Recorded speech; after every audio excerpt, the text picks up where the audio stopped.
تقریباً درجن سے زیادہ افراد جو ہے مطلب 20 سے زیادہ افراد جو ہیں ملک میں اجل بن چکے ہوئے ہیں اس تمام صورتحال کے پیش نظر. اور اب ہم دیکھ رہے ہیں کہ پانی ہی کھڑا ہے. ورچا میں بھی آج میں صبح دیکھ رہی تھی کہ جو بارش ایک ہفتہ پہلے ہوئی تھی وہ وہاں پہ پراپر سیویج کا نظام نہ ہونے کی وجہ سے, ڈرینیج کا نظام نہ ہونے کی وجہ سے ایک تو وہاں پر پانی کھڑا ہے اور اس کے بعد بارش کے پانی میں سیویج کا پانی وہ بھی مکس ہو گیا ہے. اور اس کے بعد وہاں پر اب لوگ کافی زیادہ پریشان ہیں کیونکہ جس طریقے سے جتنی تیزی سے یہ ٹائم بھی ایسا ہے مانسون کی بارشوں کے بعد بیماریاں پھوٹتی ہیں وہاں پہ بھی ایسی صورتحال ہے. بہت لوگ پریشان ہیں, بہت لوگ پریشان ہیں. تو سندھ میں جو پروڈکشن ہے اس حوالے سے ہم یہ بھی دیکھ رہے ہیں کہ مختلف شہروں کو آفت زدہ قرار دے دیا گیا ہے. گھروں کو ہم دیکھیں نا ستی, جو فوٹیج ہم دیکھ رہے ہیں کس طریقے سے گھر جو ہیں وہ منہدم ہوئے ہیں, تباہی کا شکار ہے. تو اسی پر ایک رپورٹ ہم نے تیار کی, آپ کو ذرا دکھاتے ہیں. صورتحال ہے وہ تو آپ نے دیکھی. اگر ہم ذرا کراچی کے حوالے سے بات کریں کیونکہ یہاں سے آپ کو آئیڈیا ہو جائے گا کہ کراچی کی کیا صورتحال ہے. اندرون سندھ میں تو انفراسٹرکچر بہت ہی ویک اور کہیں کہیں نہ ہونے کے برابر ہے, وہاں کی صورتحال آپ نے دیکھی. لیکن کراچی میں حالیہ بارشوں کی وجہ سے جو یہاں پہ پانی کھڑا رہا, اس سے ابھی جو پیپل بس سروس جس کا افتتاح کیا گیا تھا 2 مہینے بھی نہیں ہوئے سروس کو, وہ سروس سے معطل ہو گئی ہے جناب. تقریباً جو 90 بسز جو متعارف کرائی گئی تھیں ان میں سے تقریباً اگر ہم دیکھیں تو 20 جو ہے گزشتہ چند ہفتوں سے تو بس ٹپو پر ہی موجود ہیں. بالکل روٹ بھی معطل ہوا ہے جی. ایک تو روٹ بھی معطل ہو گیا ہے اور کس وجہ سے روٹ کو مختصر بھی کیا گیا ہے یہ واللہ عالم کہ کیا چکر ہے. سڑکوں کی حالت ایسی ہے کہ بسیں نہیں چل سکتی یا کیا اور کوئی چکر ہے. تو اس پر انور خان سے ہم کوشش کریں گے کہ بات کریں. ہے ہمارے ساتھ جی. انور ذرا بتائیے گا بھائی کہ یہ چکر کیا ہے کہ یہ ابھی تو یہ سلسلہ شروع ہوا تھا تو یہ کیا ہوا بسوں کے روٹس کو کیوں معطل کیا گیا اور بند کیا گیا؟ دیکھیں اس کی بنیادی وجہ یہ ہے کہ کراچی کا انفراسٹرکچر مکمل طور پر ٹوٹ کا شکار ہے. اگر یہ کہا جائے کہ کراچی اس وقت ٹوٹی ہوئی سڑکوں اور کھلے ہوئے گٹروں کا قبرستان بن چکا ہے تو بیجا نہ ہوگا.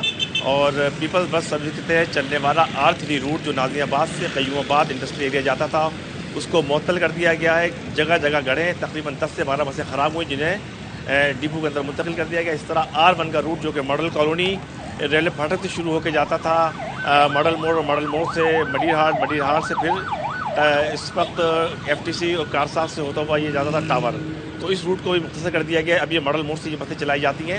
اور اس طرح 2 بسیں خراب ہوئی تھیں R1 روٹ کی جو کہ سینسر یہ خراب ہوئے تھے مشتعل بارشوں کے نتیجے کے اندر, جن کو اب مینٹیننس نہیں کی جا سکی. ان کو ڈپو کی نظر کر دیا گیا اور وہاں سے نئی بسیں نکال دی گئی ہیں.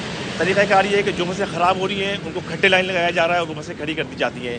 اس وقت R1 کی روٹ ہے جو ملیر ماڈل کالونی سے شروع ہوتا ہے ٹاور جاتا ہے. اس کے بعد R9 کا روٹ ہے جو ماڈل کالونی سے نکلتا ہے گلشن حدید جاتا ہے. تیسرا روٹ ہے ٹاور نمائش چرونگی سے شروع ہوتا ہے اور وہ ہاکس بیس تک جاتا ہے. اس کے بعد چوتھا روٹ تھا سرجانی ٹاؤن نارتھ نازی آباد کا جو کہ اس وقت معطل ہے. تو یہ وہ تمام تر صورتحال ہے کہ جس کے پیش نظر کثیر مالیت کی بسیں یہاں پر لائی گئیں. تاہم اس سے پہلے سندھ حکومت اور مرتضیٰ باب جو کہ بلند بان دعوے کر رہے تھے کہ شہر کا انفراسٹرکچر بہتر ہے انہیں سہولت فراہم کر دیے.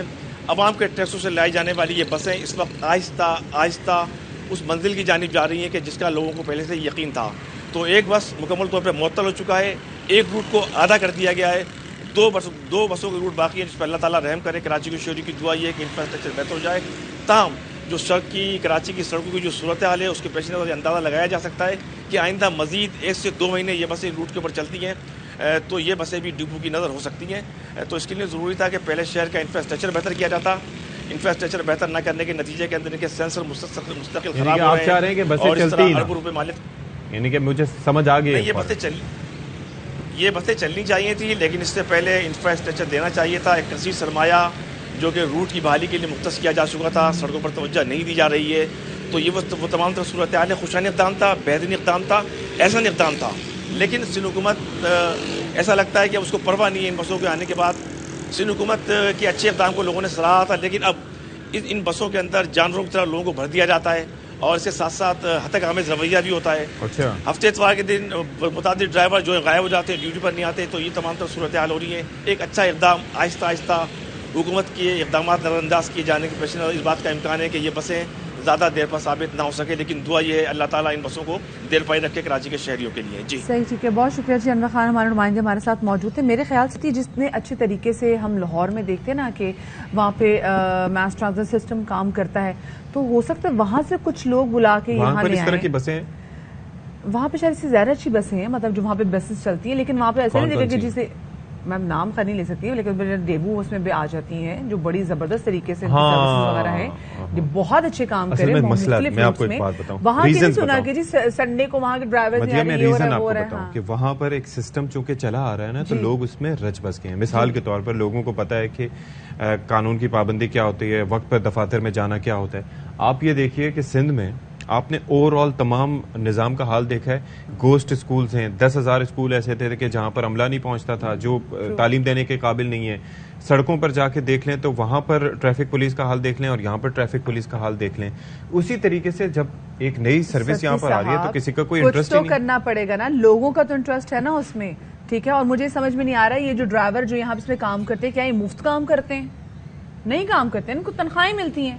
تو آپ جناب مجھے لگتا ہے کہ جہاں سے جس صوبے میں بہت اچھے طریقے سے یہ تمام کا سسٹم چلتا ہے وہاں سے کچھ لوگ لے کر آئیں, ان کی ٹریننگ کریں اور ان کو بتائیں کہ وہاں پہ چیزیں کیسے چلتی ہیں اور یہاں پہ بھی اگر چیزیں چلیں گی تو کیسے چلیں گی. لیکن جب آج تک کوئی نوٹس نہیں لیا جاتا, وہ جب کہتے ہیں کہ نوٹس ملیا ککھ نہ ہلیا, تو وہ بات یہ ہے کہ تو وہ جو ہڈ حرامی کی شمع دل میں جلا کے بیٹھے ہیں اس کو کیسے بجھائیں؟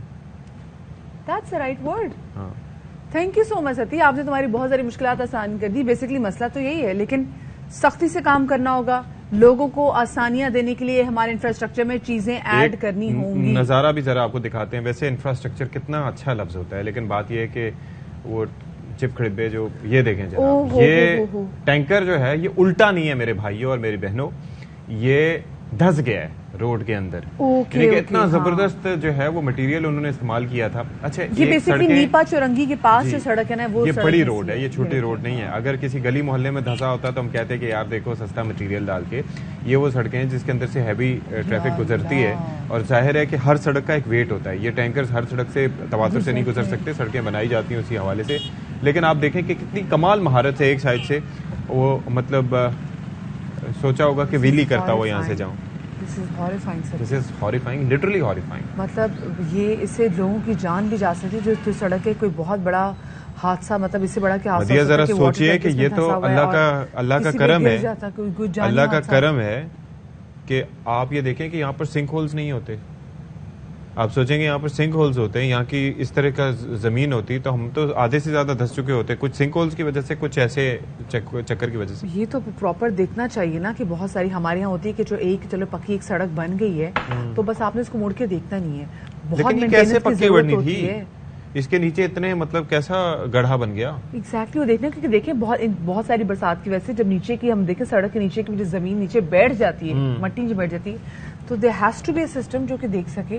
لیکن یہ بہت خوفناک تھا, کوئی بڑا حادثہ بھی پیش آ سکتا تھا, کوئی جانی نقصان بھی ہو سکتا تھا. لیکن کتنے بڑے ٹینکر کو جب نیو دیکھ رہے ہیں تو مجھے تو یہ سمجھ میں نہیں آ رہی کہ جب یہی ٹینکر جب فلائی اوور وغیرہ سے گزرتے ہوں گے تو خیر کیا ہوتا ہوگا. لیکن اچھا جی, اب ذرا ہم ایک اور مقدمہ آپ کے سامنے پیش کرنے جا رہے ہیں عوام کی عدالت میں, اور وہ ہے شہر قائد کراچی کا. اور آپ کو یاد ہے کہ آج سے 2-3 سال پہلے کافی ہم آواز اٹھا رہے تھے, 2019-2020 میں اور 21 میں بھی شاید اٹھائی ہوگی, کہ کچرا شہر قائد میں بہت ہے. تو اس وقت ہوتا یہ تھا کہ برسات ہوتی تھی تو سارے, کیونکہ اور کچھ تھا نہیں سیاسی میدان میں کرنے کو, تو ہم سارے میڈیا ورکرز چلے جاتے تھے. کوئی نالوں کے کنارے جا کے رپورٹنگ کر رہا ہے, کوئی کہیں کر رہا ہے کہ جی کچرا کس قدر ہے جس کی وجہ سے نالے ہمارے کلاگ ہو جاتے ہیں.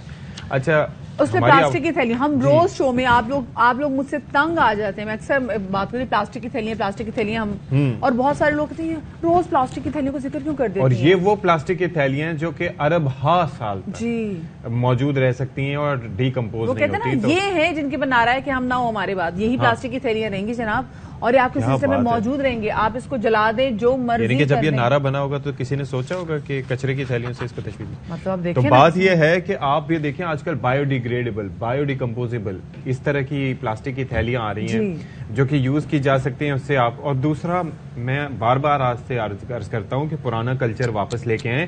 آپ دودھ لینے کے لیے مارکیٹ میں اگر جاتے ہیں تو آپ گھر سے برتن لے جائیں. پہلے لاہور میں ایک چیز مجھے بڑی زبردست لگتی ہے کہ صبح ناشتے کا وقت ہوتا ہے تو کسی نے منہ دھویا ہوتا ہے, نہیں دھویا ہوتا, اگر جا کے مزنگ میں یا کسی بھی علاقے میں جا کے اگر وہ کھڑے ہوتے ہیں وہاں پر نان چنے لینے کے لیے کچھ تو گھر سے برتن لے کے جاتے ہیں. اچھا سبزی لینے کے لیے اگر آپ نکلیں تو آپ کے پاس اپنی تھیلیاں ہونی چاہیے, کپڑے کی تھیلیاں, ٹوکریاں ہونی چاہیے. ہم نے اس پہ بڑے مفصل شوز بھی کیے کس طریقے سے آپ کلائمیٹ چینج میں, اور پیپر سٹراز آ چکی ہیں, پیپر کپس آ چکے ہیں, بہت سے لوگ پانی کی بوٹلز آپ اپنی لے کے جائیں. بڑی ہوتا ہے کہ یہ ٹیشوز کا ہم بے دریغ استعمال کرتے ہیں, اس کو رومال سے آپ ریپلیس کر لیں. 100 چیزیں ہیں جو کہ ہو سکتی ہیں اگر آپ کے اندر ول ہو. یہ پلاسٹک کی تھیلیاں ابھی جب ہم دیکھتے ہیں نا کہ نالوں میں جب تغیانی آتی ہے, اب راول پنڈی والے دیکھ لیں, وہ نالا لے کے جب صفائی کے والے سے جو ساتھ میں بات کر رہے تھے, کیسی لیئر در لیئر, جی سائڈ میں لیئر در لیئر کیک ہے, اس کی فیلنگ ہے. ابھی اب لیاری ندی دیکھ لیں, ٹھیک ہے, اس کے بھی سائڈ پہ آپ کہیں گے کہ بھائی کیا ہے, رنگ برنگی تھیلیاں موجود ہیں. وہ نہر خیام جس میں ایک وقت میں ہمیں کہا گیا تھا جی کہ اس نہر خیام میں کشتیاں چلیں گی, وہ میرے خیال سے پلاسٹک کی تھیلیوں کی کشتیوں کے والے سے بات. ایک سیکنڈ کیا میں آپ کو ایک خبر دینے والا ہوں, بڑی زبردست ہے.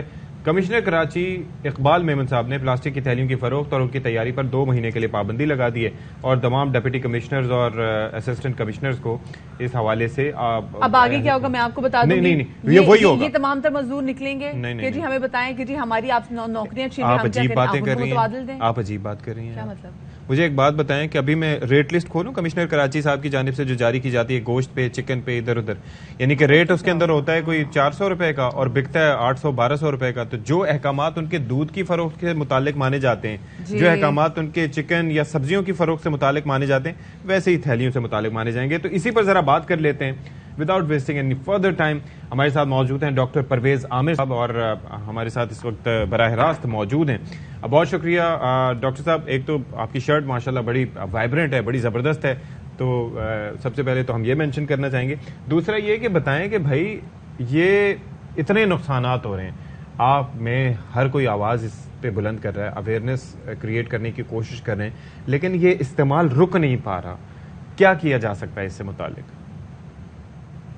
اس استعمال نے رکنا بھی نہیں جی. یہ کمشنر صاحب کے فیصلوں کے ساتھ ہی نہیں کوئی بھی فرق پڑتا ہے. یہ پہلے اسلام آباد میں جو منسٹری آف کلائمیٹ چینج ہے نا, وہ جو پچھلی گورنمنٹ تھی, اس نے بڑا 4-5 مہینے جو ہے نا جمعہ بازار میں ہر جگہ بہت بڑی کمپین اس کے اوپر چلائی. وہ 3 مہینے کے بعد وہ بھی ٹھوس ہوگی. اس کو کہتے ہیں ایکچولی یہ کنوینئنس, جیسے نا کنوینئنس بہت زیادہ ہے اس کے اندر جو ہے نا. جدھر بھی آپ جائیں 1 منٹ میں آپ نے نکالا, اس کو کیری کرنا بھی جو ہے نا 1000 بیگ آپ نے لیا, تو وہ کنوینئنس کی ایک ریزن ہے. اور یہ پاکستان کا صرف نہیں ہے, ورلڈ وائڈ ہی اس طرح کا مسئلہ ہے. لیکن جیسے آپ نے مینشن کیا کہ جی اصل چیز ہے کلچرل. وہ پہلے جو ہے نا ایک رومال ہر بندے کے پاس ہوتا تھا, اور گوشت جو ہے نا ہم رومال میں لیتے تھے یا پان کے وہ پتے کے اندر گوشت لیتے تھے.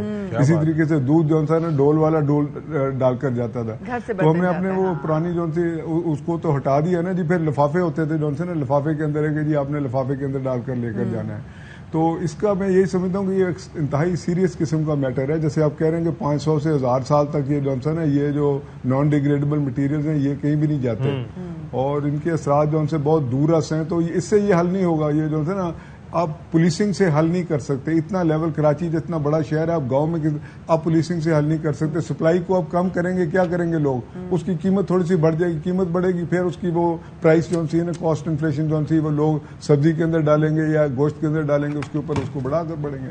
تو اس کے لیے جو سدباب ہے نا جی, وہ 2-3 طرح کا ہے. پہلی چیز تو یہ کہ اس کو ریئلائز کر لیں کہ آپ کا جو کراچی کی فلڈنگ ہے نا, اس میں اس کا مین جو سا کمپوننٹ ہے یہ آج بند کرنے سے کچھ نہیں ہوگا. مین کمپوننٹ یہ, اس کو آپ اگر اپنی اس کو ٹھیک کر لیتے ہیں جو سی ڈرینیج کو ہے, آپ کی مین ایشو پانی کا نہیں ہے, مین ایشو ڈرینیج کا ہے. اور تو لوگوں کو یہ سمجھ میں نہیں آتا جو نالے یہاں پہ بہرے ہوتے ہیں, اس کا مطلب یہ نہیں کہ وہ کچرا کنڈی ہے.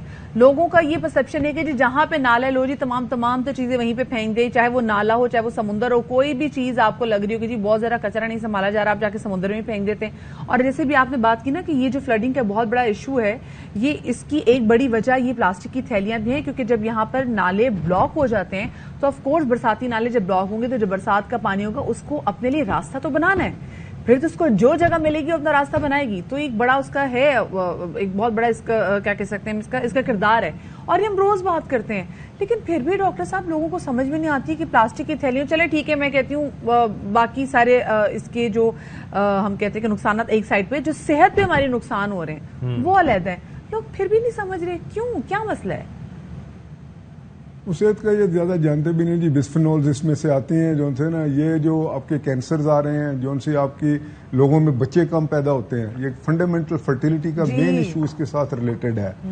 تو اگر یہ 3-4 چیزیں کارسینوجنز ہیں, پھر یہ ڈائبٹیز کو اندر بھی کنٹریبیوٹ کر رہا ہے, تو اس کی کافی ساری اسٹڈیز ہیں اس کے اوپر.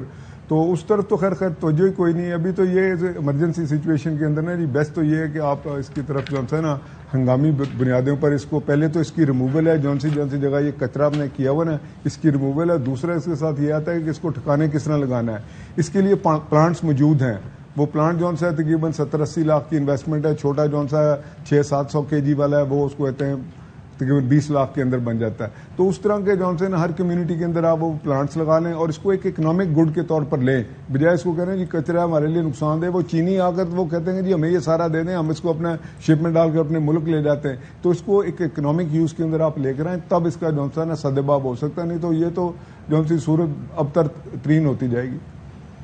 یہ تو بڑا المیہ ہے. تو ایک تو یہ چیز ہے. دوسرا حکومتی سطح پر پلان آپ کو کوئی نظر آ رہا ہے اس حوالے سے؟ ظاہر ہے کہ ابھی تو فوکس ہی کچھ اور ہے, حکومت کا فوکس ہے نہیں, عوام کو سمجھ آنی نہیں ہے.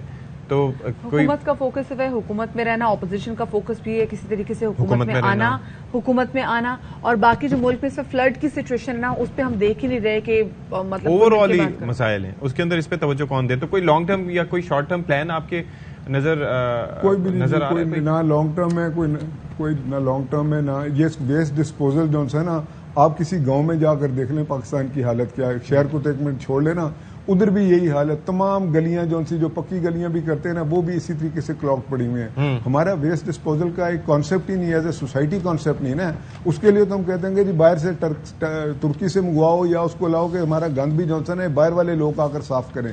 تو اس کے لیے مربوط جو سی پلاننگ کے علاوہ یہ میونسپیلٹی کا ایشو ہے, یہ ایک نیشنل پالیسی کا نہیں, یہ میونسپیلٹی کا ہے. اس کے اوپر ٹیکس لگایا. پہلے ہوتا تھا نا جی 100 روپیہ وہ اس کو آپ دیتے تھے کہ جی وہ کچرا اکٹھا کرے گا, وہ ریڈی کے اوپر لے کر, وہ ریڑیاں بھی ختم ہو گئی ہوئی ہیں. تو we need to go in a big way. اس کے اندر جو ہے نا جا کر پہلے اس کو کچرے کو اٹھانا, دوسرا اس کو ٹھکانے لگانا. اچھا پرویز صاحب ایک اور چکر بھی ہے, ڈاکٹر صاحب ایک اور چکر بھی ہے, وہ یہ ہے کہ اب دیکھیں کہ یہاں پر جیسے پولیس کو مثال کے طور پر اب جیسے یہ ڈائریکشنز کراچی میں جاری کی گئی ہیں, ویسے تو کمشنر صاحب کم ہی معاملات پہ ڈائریکشن جاری کرتے ہیں, اشیاء خورونوش کے جو ریٹس وغیرہ ہیں سب کے سامنے ہی ہیں, لیکن ڈائریکشن جاری کی گئی ہیں. اب اس کے اندر ہوگا کیا کہ جیسے کچھ ہوتے ہیں میرے خیال میں جو ڈبل روٹی کے ساتھ جو تھیلی یوز ہوتی ہے وہ شاید جو ہے وہ ڈیگریڈیبل ہوتی ہے, یا آپ زیادہ اس کے اوپر رہنمائی کر سکتے ہیں, یا کچھ فوڈ گریڈ کی ہوتی ہے, وہ ان کو بھی پکڑیں گے جو کہ اس میں یوز ہوتے ہیں اور جو دوسروں کو بھی پکڑیں گے. تو وہ گیہوں کے ساتھ گند بھی جو ہے وہ پستا ہے ساتھ میں. کوئی اس کے لیے کوئی ایک متوازی کوئی فارمولا نہیں ہے کہ جس کو امپلیمنٹ کریں. لیکن پہلی چیز تو جو سپلائی سورس ہے نا وہاں آپ جو ان سے ڈیگریڈیبل پلاسٹکس ہے نا ان کی طرف توجہ کریں. یہ جو کالے رنگ والا نہیں لفافہ ہوتا آپ دیکھیں گے نا سب سے وہ جو گھٹیا قسم کا ہے, اس کے اندر بھی 3-4 کوالٹیز ہیں نا. آپ ان کی ٹوٹلی کہہ دیں گے یہ والی بین ہے, اس کے الٹرنیٹو. جب تک گورنمنٹ الٹرنیٹو نہیں نا دیتی پولیسنگ ورک نہیں کرتی. کبھی بھی آپ پولیس نہیں کر سکتے کہ جی ڈنڈا لے جائیں گے ہم یہ کر دیں گے. وہ 2-4 دن کے لیے ادھر اسلام آباد میں ہم نے یہ تجربہ کر لیا ہوا ہے اور ٹوٹل گراس فیلئر تھا, وہ گراس فیلئر تھا اس کو. چلیں جی اللہ کرے ڈاکٹر صاحب کچھ ہو سکے اس حوالے سے. ہم تو اسپیسیفکلی کیمپینز ہی دیکھتے ہیں اسکولز کی جانب سے, کالجز کی جانب سے, یونیورسٹیز کی جانب سے. جب کوئی اہم دن ہوتا ہے تو ہم دیکھتے ہیں کہ پھر ان کو لے کے چلتے ہیں, چاہے وہ مارگلا کی پہاڑیوں, چاہے وہ کراچی میں ساحل سمندر ہو, وہاں پہ لے کے جاتے ہیں اور بچوں کو وہاں پہ سکھایا جاتا ہے کہ بھائی کس طریقے سے ہم نے اپنا شہر صاف کرنا. ہو سکتا ہے بچے اس سے کچھ سیکھیں. اور میرے خیال سے بڑا یہاں پہ بھی وہ کہتے ہیں نا کہ رولز سخت ہونے کی ضرورت ہے. یہی لوگ جب 2-2.5 گھنٹے کی فلائٹ لے کے دبئی جاتے ہیں, بندے کے پتر بن کے رہتے ہیں وہاں پہ, نہ آپ وہاں پہ پان کی پیک دیکھیں گے, ٹھیک ہے, نہ آپ کوئی جیسی آپ چیز نہیں دیکھیں گے, بندے کا پتر بن کے رہتے ہیں. ان کو پتا ہے یہاں پہ فائن ہوگا اور ٹھیک ٹھاک فائن ہوگا.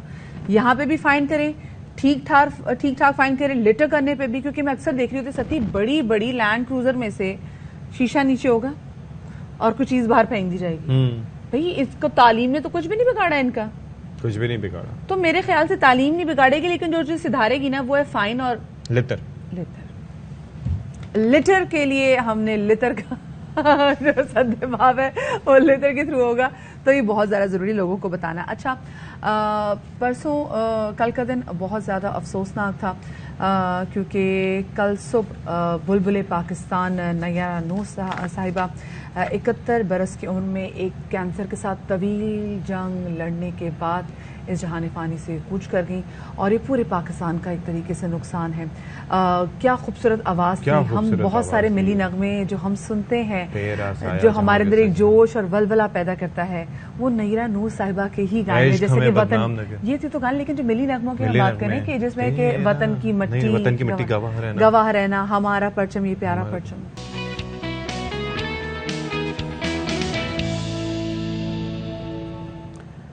جی جناب تو welcome back after the break. اور بریک کے بعد بھی آپ کے لیے جو خبروں کا سلسلہ ہے جتنی بھی اپڈیٹس ہیں ان کا سلسلہ جاری ہے. اور ابھی بھی ایک نہایت ہی اہم خبر ہم آپ کے ساتھ شیئر کرنے جا رہے ہیں جس سے کہ ہم نے کل دیکھا کہ ماگلا تھانے میں سابق وزیر اعظم عمران خان کے خلاف ایک FIR کٹی تھی, مقدمہ درج کیا گیا تھا. تو اب اسی سے آگے ہمارے پاس خبر ہے کہ دہشت گردی کے مقدمے میں ضمانت قبل از گرفتاری کی درخواست اسلام آباد ہائی کورٹ میں دائر کر دی ہے. شاہ خالد مزید تفصیلات دیں گے, بتائیے گا جی.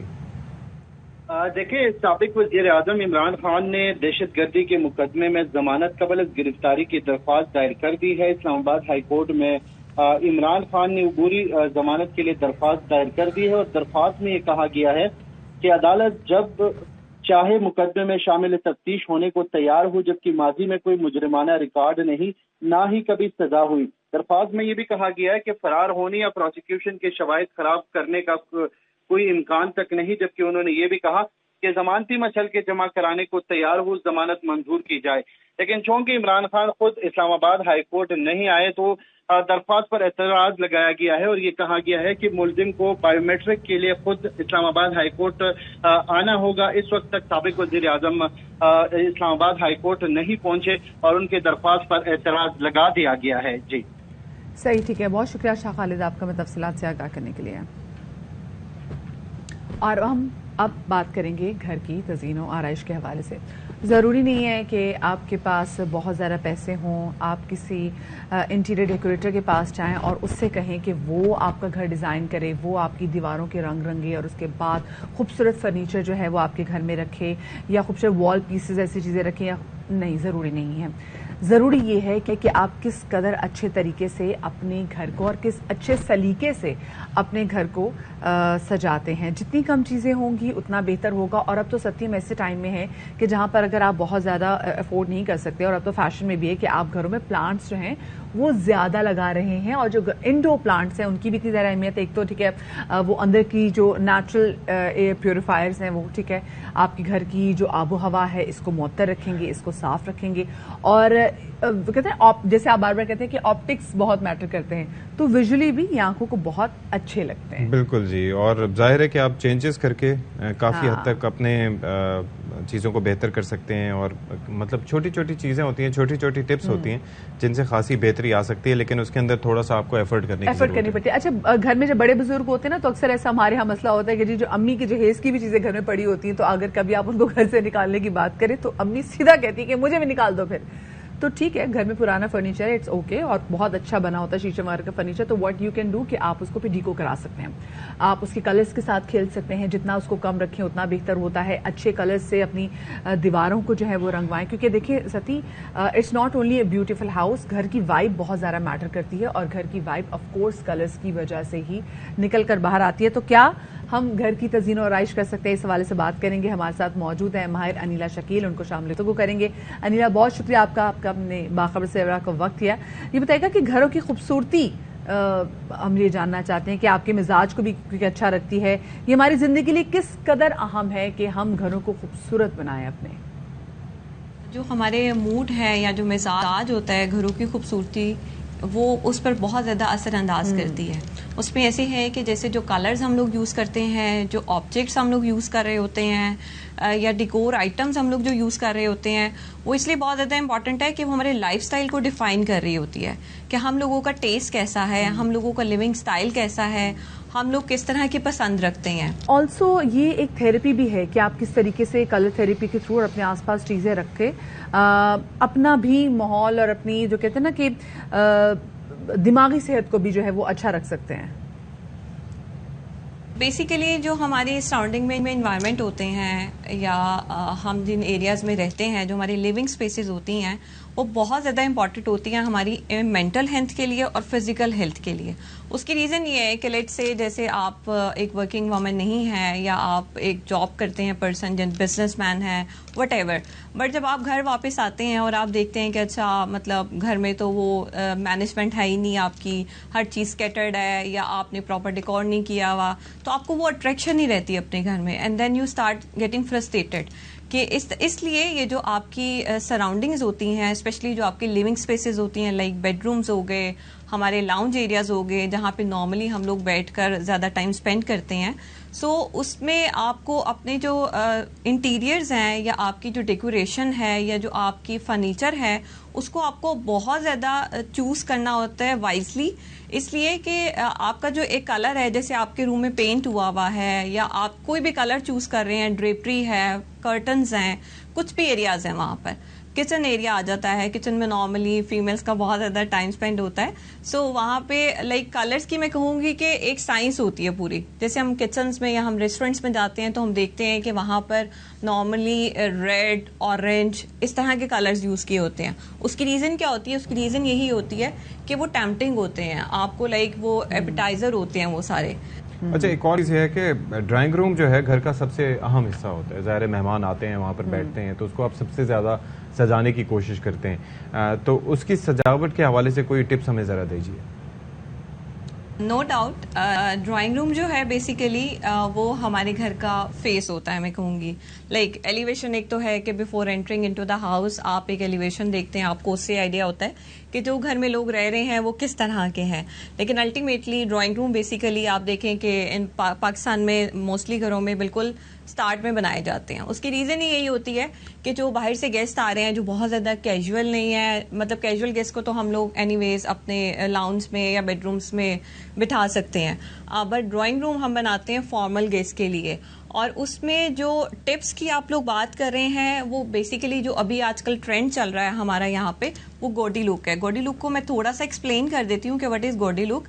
گوڈی لک از مین کہ آپ اپنی جو ڈیکور آئٹمس ہیں، آپ کے جو گھروں میں آپ کی وال ہیں، فیچر والز ہیں، آپ کے ڈیزائن ایلیمنٹس ہیں، آپ اس میں گولڈن ایسیسریز یوز کیجیے.